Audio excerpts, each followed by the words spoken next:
ओम ओम सहना भवतु सहनौ भुनक्तु सह वीर्यं करवावहि तेजस्विनावदितमस्तु मामविद् विषावहै। ओम शांति शांति शांति। आज हम श्रीमद् भगवद गीता अध्याय 14 श्लोक नंबर 5 से शुरू करेंगे। हमने 4 नंबर श्लोक तक कर लिया था और ये जो चैप्टर है प्रकृति के 3 गुण, त्रिय गुण विभाग योग, जिसमें कि सत्व, रजस और तमस गुण के बारे में भगवान जी विस्तार से बता रहे हैं। और भगवान जी बोल रहे हैं कि हम सभी जीव की उत्पत्ति प्रकृति और पुरुष के द्वारा ही हुआ है, जो कि हमने 1 नंबर श्लोक से 4 नंबर श्लोक तक बात की। और अभी 5 नंबर से 9 नंबर तक के श्लोक में भगवान जी बता रहे हैं कि हम सभी जीव इस संसार में किसके लिए बंधे हुए हैं, क्योंकि हम सभी में ये तीनों गुण विद्यमान है, सतोगुण, रजोगुण, तमोगुण। और ये तीनों गुणों के कारण ही हम इस संसार से बंधे हुए हैं। ना कि संसार हमको बांधती है, ना कि भगवान हमको बांधता है, ना कि हमको कोई और चीज़ बांधता है। हम इस संसार से बंधे इसलिए हैं कि हमारे और आप में ये तीनों गुण विद्यमान है। ये संसार मैग्नेट है और हम आत्मा, प्रभु भगवान जो है वो लकड़ी है। तो लकड़ी और मैग्नेट जुड़ नहीं सकता है। कभी भी आत्मा जो है संसार में बंध नहीं सकता है। आत्मा निर्गुण है, निर्लेप है, निर्विकार है। लेकिन हम इस संसार से बनते कैसे हैं? ये रजोगुण, सतोगुण और तमोगुण, ये 3 वो लोहे की कील है, हेडलेस कील है, जो कि लकड़ी और मैग्नेट को बांधती है। यानी कि लकड़ी में जब वो 3 लोहा का कील, जिसको हम रजोगुण, सतोगुण और तमोगुण कहते हैं, वो लकड़ी में हम जब डाल देते हैं तो लकड़ी जो है वो मैग्नेट से चिपक जाता है। ऐसे लकड़ी जो है वो मैग्नेट के प्रति कोई आकर्षण का भाव नहीं रखता है। लकड़ी क्या है? हम परमात्मा, आत्मा, प्रभु। और ये मैग्नेट क्या है? ये संसार। तो संसार में आत्मा कभी भी चिपकता नहीं। लेकिन हम सभी इस संसार में कैसे चिपक गए हैं? क्योंकि हमारे अंदर वो 3 गुण 3 कील के समान है, जो कि हम आत्मा को, हम शरीर को, हम इंद्रिय को इस संसार से जोड़ देता है। इस उदाहरण के साथ हम ये समझ सकते हैं। अभी यहाँ पे 5 नंबर का श्लोक भगवान जी शुरू करते हैं। 5 नंबर से 9 नंबर तक भगवान जी ये बताएंगे कि हम और आप इस संसार से क्यों बंध जाते हैं। बिकॉज ऑफ दीज 3 गुणाज, सतोगुण, रजोगुण, तमोगुण। तो 5 नंबर का श्लोक हम शुरू करें। और 5 नंबर में भगवान जी क्या बोल रहे हैं कि सत्वम रज तम इति गुणा प्रकृति संभवा निबंधन्ति महाबाहो देहे देहिनम अव्ययम। हे महाबाहो, महाबाहो अर्जुन का नाम है। हे महाबाहो, ये भौतिक प्रकृति जो है ना, ये 3 गुणों से युक्त है। ये हमने अभी तक बात किया, रजोगुण, सतोगुण और तमोगुण। और इसके कारण ही हम सभी शाश्वत जीव प्रकृति के संसर्ग में आ जाते हैं और इन गुणों से बंध जाते हैं। अभी हमने बात किया कि हम सभी जीव जो है आत्मस्वरूप में निर्लेप है, लकड़ी है। लेकिन ये जो प्रकृति है, ये जो संसार है, ये मैग्नेट है, ये आकर्षण का केंद्र है। भौतिक आकर्षण, इंद्रिय आकर्षण, इंद्रिय विषय भोग विलास की वस्तु में भरी पड़ी है संसार में। और हम सभी इंद्रियों के माध्यम से, 5 कर्म इंद्रियां, 5 ज्ञान इंद्रियां, इसके माध्यम से इस सारे संसार से इस तीनों गुणों के द्वारा जुड़ जाते हैं। तो ये प्रकृति यानी कि संसार, ये संसार और ये हमारे प्रकृति, रजोगुण, सतोगुण, तमोगुण। और इस दोनों के बीच में जो ये नॉन कंडक्टिव इन्वायरमेंट है, इसको जोड़ता है हमारा तीनों गुण, जो रजोगुण, सतोगुण, तमोगुण। ये है, ये तीनों हम आत्मा को इस संसार से जोड़ देता है और फिर हम अफेक्टेड हो जाते हैं इस संसार से। उदाहरण के लिए आप ये समझें, दूसरा उदाहरण आप लें कि हम क्यों चिपक जाते हैं। क्योंकि हम रजोगुण, तमोगुण, सतोगुण के प्रति अज्ञान की भावना रखते हैं। जिस समय हमें यह ज्ञान हो जाता है कि गुना गुणेषु वर्तन्ते इति मत्वा न सज्जते, जो गुणी व्यक्ति हैं, जो अध्यात्म में प्रवृत्त व्यक्ति हैं, जो आत्म साक्षात्कार को प्राप्त व्यक्ति है वो ये समझता है कि हम सभी इस संसार में इसलिए रमते हैं क्योंकि हमारी इंद्रियां इस तीनों गुणों के अधीन होकर के इंद्रिय भौतिक विलास वस्तु में लिप्त हो जाता है। जो ये समझ लेता है गुना गुणेषु वर्तन्ते, इंद्रिय भोग विलास वस्तु में ही घूमते रहती है, इति मत्वा, ये जानकर ना सज्जते, वो कर्म में लिप्त नहीं होता है, वो निष्कर्म भाव से कर्म को करता है। और वही जो है वो ज्ञानी है, योगी है, ध्यानी है, सन्यासी है, आत्म साक्षात्कार को प्राप्त किया हुआ व्यक्ति है। और यहाँ वही भगवान जी बोल रहे हैं कि हम और आप इस तीनों गुणों के कारण इस संसार से बंधे हुए हैं, अज्ञान के कारण। जिस समय आपको ज्ञान हो जाएगा उस समय आप इसमें नहीं वर्त करोगे, आप इसमें नहीं रमोगे, आप इसमें नहीं उलझोगे। गुना गुणेषु वर्तन्ते इति मत्वा न सज्जते, अध्याय 3 में भगवान जी ने बोला है कि जो ज्ञानी होता है, जो ज्ञानवेत्ता होता है, वो ये जानता है कि हम इंद्रियों के अधीन होकर के इस विषय वासना वस्तु भोग विलास संसार में लिप्त हो जाते हैं, इसलिए वो व्यक्ति कर्म में संसार में लिप्त नहीं होता है। अभी देखिए, ये अज्ञान 3 परतों में आता है। यही भगवान जी ने बोला कि अज्ञान जो है वो 3 परतों में आता है। पहला जो है वो अज्ञान जो है तमस का है, क्योंकि 3 गुण जो है, प्रकृति के 3 गुण जो हैं, वही अज्ञान के 3 परत हैं, 3 लेयर है। सबसे जो गहरा है, सबसे जो मोटा लेयर है वो तमस का है। निंद्रा, आलस्य, प्रमाद के भाव से हमको बांध देता है। दूसरा परत जो है वो रजस का है। रजस जो है जिसमें काम, क्रोध, लोभ, मोह, मद, मत्सर, राग, द्वेष, अहंकार, ये सारी बातें आती हैं, उससे हमको बांध देती है। और तीसरा जो परत है वो सत्व का है। वो भी परत है, वो भी लेयर है। सत्व का जो सत्विक गुण जो है वो भी एक परत है, अज्ञान का ही परत है। और जहाँ मनुष्य को सत्संग, पूजा, पाठ, सेवा, दान, तप, योग, इस सब से बांध देता है। लेकिन बांधता वो भी है। लेकिन गुणातीत कौन होता है, निर्गुण कौन होता है, जो ये तीनों गुणों से परे हो जाता है। राजसिक भी हमें बांधता है संसार से, तामसिक भी हमें बांधता है संसार से, और इसी प्रकार से सात्विक भी हमें बांधता है भगवान से, अध्यात्म से। लेकिन बांधता तो है ही ना, तो हम बंध तो जाते हैं। तो सात्विक गुण भी हमें बांधता है।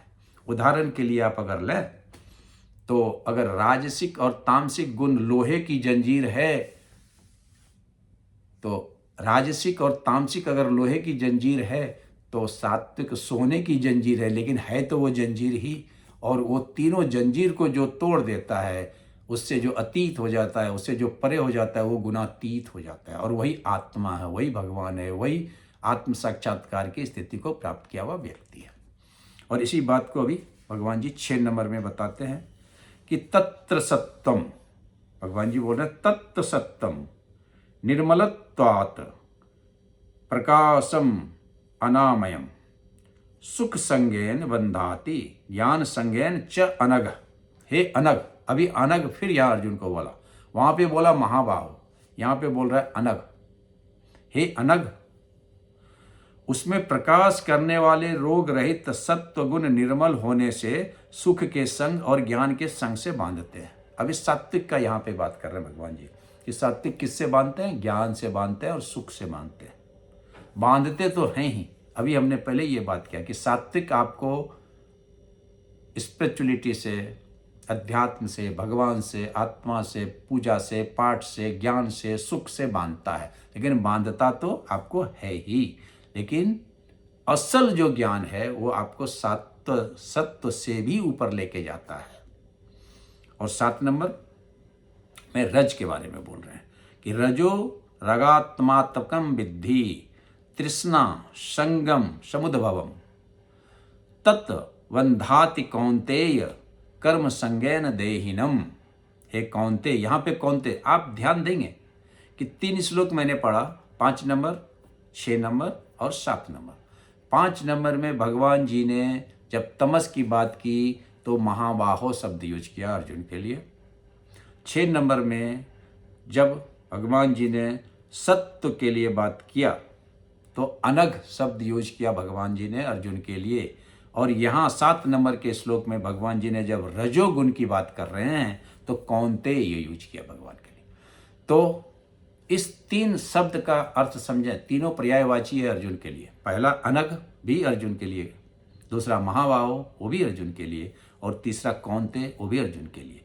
तो 7 नंबर का श्लोक में भगवान जी बोलते हैं, हे कौन्तेय, राग जो रजोगुण से उत्पन्न होता है वो कामना और वासना से हमें बांधता है, हमें आसक्ति से बांधता है। तो जो राजसिक गुण है वो हमें और आपको किससे बांधता है? तो हमें आसक्ति से, कर्म की आसक्ति से बांधता है, यानी कि कर्म के रिजल्ट से हमें बांध देता है। और जब रजस गुण का बोलबाला होता है तो यहाँ पे राग और द्वेष आ जाता है।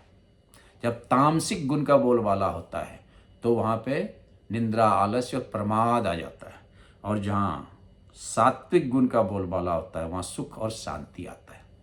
तो अभी आप इस तीनों श्लोक को अगर कंपैरेटिवली देखें, by name of the arjuna, जब सत्व के लिए बात आए तो अनघ होता है। अनघ मतलब होता है जो पतित नहीं होता है, जो अ प्लस नघ, नघ मतलब होता है पतित, गिरने वाला, और अ मतलब नहीं, यानी कि जो कभी पतित नहीं होता है, जो कभी गिरता नहीं, वो अनघ है। तो अनघ जो है सात्विकता का प्रतीक है। सत्व कभी गिरता नहीं है, सत्व कभी पतित नहीं होता है, सत्व का कभी पतन नहीं होता है, इसलिए अनघ शब्द को भगवान जी ने यहाँ यूज किया। जो रजोगुण से प्रभावित है, रजोगुण वो कौन्तेय है, कुंती का पुत्र, यानी जो हम और आप सभी हैं वो इस संसार के पुत्र हैं, इस संसार में बंधे हुए हैं। काम, क्रोध, लोभ, मोह, मद, मत्सर, राग, द्वेष, अहंकार हमारे रिलेटिव है। हमारे हमारे मन के अंदर में ये सारे वास करते हैं। काम, क्रोध, लोभ, मोह, मद, मत्सर, राग, द्वेष, अहंकार, तृष्णा, ये सभी हमारे रिलेटिव है। तो इसलिए बोलता है कुंती का पुत्र, कुंती का पुत्र, यानी कि इस संसार का पुत्र, यानी कि संसार के माया जाल में फंसा हुआ व्यक्ति कौन्तेय है। तो कौन्तेय जो है कुंती का पुत्र, वो सिंबलाइज करता है रजोगुण को। और तमोगुण में बोला महाबाहो, महाबाहो मतलब जो पहलवान होता है, महाबाहो जिसकी भुजा में बहुत शक्ति होता है वो महाबाहो होता है। लेकिन वो तमोगुण का प्रतीक है। तमोगुण किसको कहते हैं? निंद्रा, आलस्य, प्रमाद, अकर्मा, अचेतन का प्रतीक है। जो पहलवान होता है उसका बुद्धि बहुत मोटा होता है। मैं पहलवान पे कमेंट नहीं कर रहा हूँ, लेकिन इसे पहलवान अपने पे कमेंट ना माना, लेकिन बाय डेफिनेशन जो पहलवान की बुद्धि होती है वो मोटी होती है। इसलिए भगवान जी ने यहाँ पे अर्जुन को महाबाहो बोला। तो ये तीनों जो नाम है 3 गुण को दर्शाता है। अनघ सत्व को दर्शाता है, कौन्तेय रज को दर्शाता है, और महाबाहो तम को दर्शाता है।